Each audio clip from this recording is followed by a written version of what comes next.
ఆయనకు ఆది లేదు, అంతం లేదు.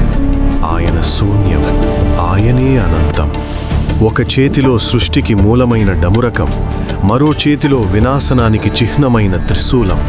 శ్మశానవాసి అయినా ఈ జగత్తుకే అధిపతి. ఆయనే ముక్కంటే ఆ పరమశివుడు. శివుడు అంటే కేవలం ఒక దేవుడు మాత్రమే కాదు, అదొక అతీత శక్తి. త్రిమూర్తులలో లయకారుడిగా పిలువబడే శివుని వెనక ఉన్న అసలు మర్మమేమిటో ఈరోజు తెలుసుకుందాం. హిమాలయాల్లోని కైలాస పర్వతం, మంచు కురిసే ఆ ప్రశాంతతలో ధ్యానముద్రలో ఉన్న శివుడు. ఆయనే ఆదియోగి, యోగ శాస్త్రానికి మూలపురుషుడు ఆయనే.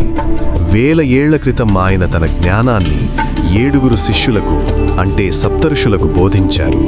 అందుకే ఆయన్ని దక్షిణామూర్తి అని పిలుస్తాం. ఆయన రూపంలో ప్రతి అలంకారానికి ఒక అర్థం ఉంది. తలపై గంగా అంటే ప్రవహించే జ్ఞానం, నుదుటిపై 3వ కన్ను అంటే అంతర్దృష్టి, కంఠంలోని పాము అదుపులో ఉన్న ఇంద్రియాలకు నిదర్శనం. ఆయన ఒంటి నిండా ఉండే విభూతి, ఈ దేహం ఒకరోజు బూడిద కాక తప్పదు అనే పరమార్థాన్ని మనకు గుర్తు చేస్తుంది. క్షీరసాగర మథనం జరుగుతున్న సమయం, దేవతలు అసురులు అమృతం కోసం పోరాడుతుంటే అనూహ్యంగా పుట్టింది భయంకరమైన హాలాహలం. ఆ విషాగ్ని లోకాలను దహించి వేస్తుంటే దిక్కుతోచని దేవతలంతా ఆ మహాదేవుడిని శరణు వేడారు. అప్పుడు ఆ లోకేశుడు చేసిన త్యాగం సామాన్యమైనది కాదు. ఆ విషాన్ని తనే తాగి లోకాన్ని కాపాడారు. కాని పార్వతీదేవి ఆ విషం కడుపులోకి వెళ్లకుండా గొంతులోనే ఆపేసింది. అందుకే ఆయన గొంతు నీలం రంగులోకి మారి ఆయన నీలకంఠురయ్యాడు.